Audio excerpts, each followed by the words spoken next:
بسم اللہ الرحمن الرحیم۔ السلام علیکم۔ جنت ایک ایسا نام ہے جس کو سنتے ہی ہر انسان کے ذہن میں بہت سے سوالات پیدا ہوتے ہیں۔ جنت کہاں ہے، کیسی ہوگی، جنت میں کیا کیا ہوگا، حور کیسی ہوگی، اس سے تعلق کیسے قائم ہوگا، کیا نفسانی خواہشات ہوں گی، بچے کیسے پیدا ہوں گے۔ حضرت ابو ہریرہ رضی اللہ تعالیٰ عنہ سے مروی ہے کہ ہم نے رسول اکرم صلی اللہ علیہ وآلہ وسلم سے عرض کیا، اے اللہ کے رسول صلی اللہ علیہ وآلہ وسلم، ہم کو جنت کے بارے میں بتائیے گا۔ حضرت محمد صلی اللہ علیہ وآلہ وسلم نے ارشاد فرمایا، جنت کی زمین سفید اور مٹی زعفران سے بنائی گئی ہے، اس میں سونے اور چاندی کی اینٹیں جن کو مشق گاڑے اور موتیوں کی کنکریوں سے لگایا گیا ہے۔ اس کا میدان کافور کے چٹانوں سے بنایا گیا ہے، مشقی دیواروں سے نہروں کو جاری کر دیا گیا ہے۔ حضرت سعد بن وقاص رضی اللہ تعالیٰ عنہ سے مروی ہے کہ رسول اکرم صلی اللہ علیہ وآلہ وسلم نے فرمایا کہ جنت میں سے کوئی بھی چیز ناخن کے برابر بھی زمین پر نمودار ہو جائے تو ساری زمین و آسمان کو روشن کر سکتی ہے۔ حضرت عبادہ بن صامت رضی اللہ تعالیٰ عنہ فرماتے ہیں کہ نبی اکرم صلی اللہ علیہ وآلہ وسلم کا فرمان عالی شان ہے کہ جنت میں 100 منزلیں ہیں، ہر منزل اتنی بلند ہے کہ جتنا کہ زمین اور آسمان کے درمیان فاصلہ ہے۔ حضرت سعید رضی اللہ تعالیٰ عنہ سے مروی ہے کہ نبی اکرم صلی اللہ علیہ وآلہ وسلم نے فرمایا کہ جنت 100 منزلوں پر مشتمل ہے، اگر جنت کی ایک منزل پر سارے جہانوں کے لوگ اکٹھے ہو جائے تو بھی وہ منزل میں کافی جگہ بچ جائے گی۔ حضرت سیدنا سہل بن سعد رضی اللہ تعالیٰ عنہ سے روایت ہے کہ نبی اکرم صلی اللہ علیہ وآلہ وسلم نے فرمایا کہ جنت 8 دروازوں پر مشتمل ہے، جنت کا ایک دروازہ اتنا بڑا ہوگا۔ حضرت سیدنا عتبہ بن رضوان سے مروی ہے کہ نبی اکرم صلی اللہ علیہ وآلہ وسلم نے فرمایا کہ جنت کے دروازوں میں دونوں پلوں کے درمیان فاصلہ 40 سال کا ہے۔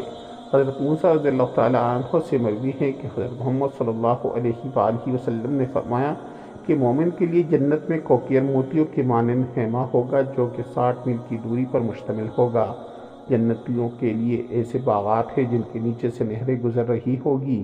جو مومن جنت میں داخل ہوگا ان کا سبز کپڑے اور سونے کے کنگن سے مالا مال کیا جائے گا۔ قرآن پاک میں اس کا ذکر اس طرح سے کیا گیا ہے کہ جنتیوں کو سونے کے کنگن پہنائے جائیں گے، سبز کپڑے، کریب کے کپڑے اور سونے کے کنگن پہنائے جائیں گے۔ حضرت سیدنا ابو سعید رضی اللہ تعالیٰ عنہ سے روایت ہے کہ رسول اکرم صلی اللہ علیہ وآلہ وسلم کا فرمان ہے کہ جو کوئی بڑھاپے یا کم عمری میں وصال کر جائے گا تو اس کو جنت میں 30 سال کا بنا دیا جائے گا۔ جنت میں داخل ہونے والے مومن ٹیک لگا کر بیٹھیں گے، اسی طرح سے ان کا سکون اور آرام میسر ہوگا۔ حضرت انس رضی اللہ تعالیٰ عنہ سے مروی ہے کہ رسول اکرم صلی اللہ علیہ وآلہ وسلم نے فرمایا کہ جنتیوں میں سے جو سب کے نچلے درجے کا جنتی داخل ہوگا اس کے لیے بھی 10,000 نوکر ہوں گے، اس کے ہاتھوں میں 2 قسم کے پیالے ہوں گے، جنت میں ایک چاندی کا دوسرا سونے کا ہوگا، جس میں مختلف قسم کے کھانے ہوں گے جو کہ ایک دوسرے سے علیحدہ علیحدہ ہوں گے۔ حضرت سیدنا میمونہ رضی اللہ تعالیٰ عنہ سے مروی ہے کہ میں نے حضرت محمد صلی اللہ علیہ وآلہ وسلم کو فرماتے ہوئے سنا ہے کہ اگر کوئی جنتی کسی پرندے کی خواہش کرے گا، اللہ تعالیٰ کے حکم سے وہ پرندہ اس کے آگے پکا کر حاضر کر دیا جائے گا۔ جب وہ اس سے پیٹ بھر لے گا، پرندہ پھر سے زندہ ہو کر اڑ جائے گا۔ حضرت جابر سے روایت ہے، نبی اکرم صلی اللہ علیہ وآلہ وسلم نے فرمایا کہ جنتی جو بھی کھائے پیے گا نہ تو ان کو ٹوکائے گا اور نہ ہی پیشاب نہیں پخانا۔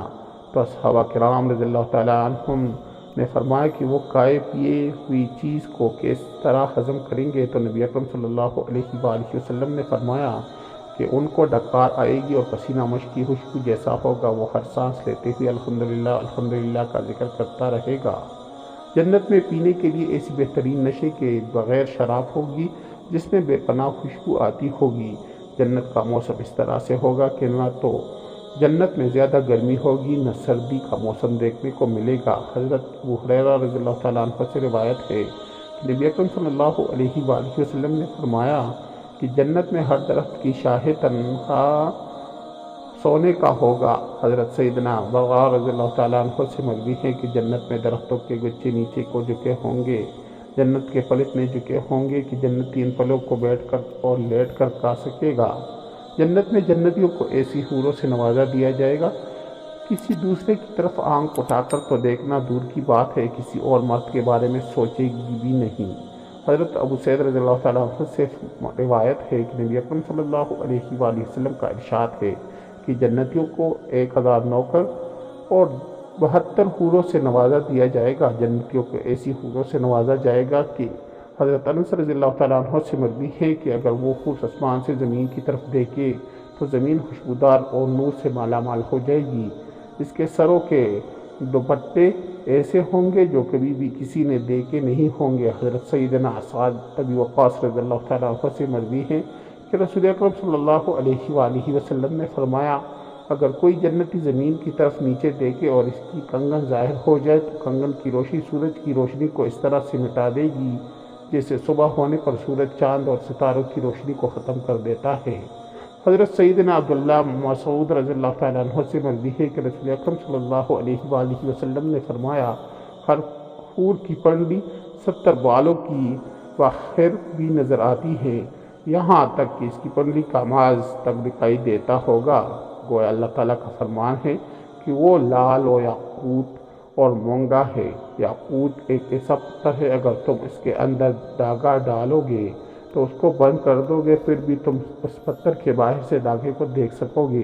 جنتی انسان جنت میں اپنے بیڈ پر بیٹھا ہوگا کہ اچانک اللہ تعالیٰ کی طرف سے اس پر نور ظاہر ہو جائے گا کہ وہ بندہ سوچے گا کہ اللہ تعالیٰ اپنے بندوں پر اپنی رحمت برسا رہا ہے۔ اس نور سے ایک حور ظاہر ہوگی، اس سے بندے سے درخواست کرے گی کہ اے اللہ کے نیک بندے، تیرے پاس ہمارے لیے وقت نہیں ہے، میں اللہ تعالیٰ سے تیری طرف نازل کی گئی ہوں۔ حور ہوگی جس کا وعدہ اللہ تعالیٰ نے قرآن پاک میں کیا ہے، جب جنتی اپنے معاشری کے اندر بیٹا حور کی طرف رجوع کرے گا تو اس کے ایک اور حور اپنی طرف رجوع کرنے کو کہے گی۔ وہ بندہ اس حور سے دریافت کرے گا کہ تم کون ہو؟ وہ کہے گی کہ میں اللہ تعالیٰ کی طرف سے تم پر نازل کی گئی حور ہوں، جس کے بارے میں اللہ تعالیٰ کا فرمان ہے، کسی جی کو نہیں معلوم کہ آنکھ کی ٹھنڈک اس کے لیے چھپا رکھی ہے صلاح ان کے کاموں کا۔ پھر وہ انسان ایک حور سے دوسری حور کی طرف رجوع کرتا رہے گا۔ حضرت سیدنا ابن عباد رضی اللہ تعالیٰ عنہ سے مروی ہے، اگر حور اپنی ہاتھ کی ہتھیلی کے سفیدی زمین پر نمودار کر دے تو اس کی خوبصورت کی وجہ سے دنیا والے آپس میں لڑنا جھگڑنا شروع کر دیں گے۔ اگر وہ اپنی چادر زمین پر ظاہر کر دے تو چاند اور سورج ایسے نظر آئیں گے جیسے دھوپ میں رکھا گیا چراغ نظر آتا ہے۔ اگر وہ اپنی چہرہ مبارک زمین پر نمودار کر دے تو زمین کی ہر چیز نور سے روشن ہو جائے گی۔ ابن عباس رضی اللہ تعالیٰ عنہ سے مروی ہے، اگر جنت کی حوروں میں ایک حور 7 سمندروں کے اندر اپنا ٹوٹ ڈال دے، اس ٹوٹ کی وجہ سے 7 سمندر شہد سے بھی زیادہ میٹھے ہو جائیں گے۔ جنتیوں کو کم سے کم 2 ایسی حوریں بھی ملیں گی جنہوں نے 70 جوڑے پہن رکھے ہوں گے، لیکن پھر بھی ان کی پنڈلیوں کا گوشت نظر آئے گا۔ ان کے رخسار ایسے صاف ہوں گے کہ اس میں سے جنتی اپنا منہ شیشے کی طرح دیکھ سکے گا۔ ایک روایت میں ہے کہ مرد اپنا ہاتھ اس حور کی کمر پر رکھے گا تو سامنی طرف سے سینے کی طرف کپڑے اور گوشت کے اندر سے اپنے ہاتھ دیکھ لے گا۔ مزے کی بات یہ ہے کہ مرد جب بھی حور سے صحبت کرنے جائے گا تو اس کا ہر بار کنواری ہی پائے گا، لیکن اس ہم بستری سے کسی کو کوئی تکلیف نہ ہوگی اور نہ کوئی رطوبت اور خون کا اخراج ہوگا۔ مرد اپنی حور کے جسم کو ویسا ہی پائے گا جیسا وہ چاہے گا۔ امام احمد نے حدیث نمبر 15773 میں حضرت ابو ذر زرین عقلی رضی اللہ تعالیٰ عنہ سے روایت ہے کہ رسول اللہ صلی اللہ علیہ وآلہ وسلم نے فرمایا، نیک مرد اور نیک عورتیں جنت میں ایسی ہی لذت پائیں گے جسے تم دنیا میں لذت پاتے ہو اور تم سے لذت حاصل کرتی ہو۔ اگر کوئی مومن جنت میں یہ خواہش کرے گا کہ اس کی اولاد پیدا ہو تو اللہ پاک اس کی یہ خواہش بھی پوری کرے گا، کیونکہ جنت میں جنتی کی کوئی بھی ایسی خواہش نہ ہوگی جسے پورا نہ کیا جائے۔ اس بارے میں ترمذی شریف کی حدیث نمبر 2563 بھی پیش کی جاتی ہے۔ حضرت ابو سعید خدری رضی اللہ تعالیٰ عنہ سے روایت ہے کہ رسول اکرم صلی اللہ علیہ وآلہ وسلم نے فرمایا، مومن جنت میں جب اولاد چاہے گا تو حمل زچگی اور پرورش اسی وقت ہو جائے گی جیسے وہ چاہے گا۔ البانی رحمۃ اللہ علیہ نے اسی صحیح الجامع میں صحیح کہا ہے۔ اب حمل کا ٹھہرنا، مدت مکمل ہونا، اس کے بعد 33 سال جوان ایک ہی لمحے میں ہو جانا اس حدیث میں ثابت ہے۔ اور قابل ذکر بات یہ ہے کہ حدیث میں لفظ استعمال ہوا ہے کہ جس سے وہ چاہے گا، مطلب یہ لڑکا اور لڑکی جو جنتی چاہے گا وہی پیدا ہوگا۔ حدیث ہے یہ بھی ثابت ہوتا ہے کہ جنت کی اولاد دنیائی اولاد کی طرح نہ ہوگا، بلکہ یہ سارا مرحلہ ایک ہی لمحے میں مکمل ہو جائے گا۔ اور چونکہ جنت میں چھوٹے بچے نہ ہوں گے، اس لیے بچہ پیدا ہوتے ہی 33 سال کا جوان بن جائے گا۔ اللہ تعالیٰ سے دعا کہ اللہ تعالیٰ ہم کو جنت میں اعلیٰ مقام عطا فرمائے، آمین یا رب العالمین۔ اگر آپ لوگوں کو میری ویڈیو اچھی لگی ہو تو میرے چینل کو سبسکرائب کریں، اور اس ویڈیو کو لائک کریں اور دوستوں کے ساتھ شیئر کریں۔ شکریہ۔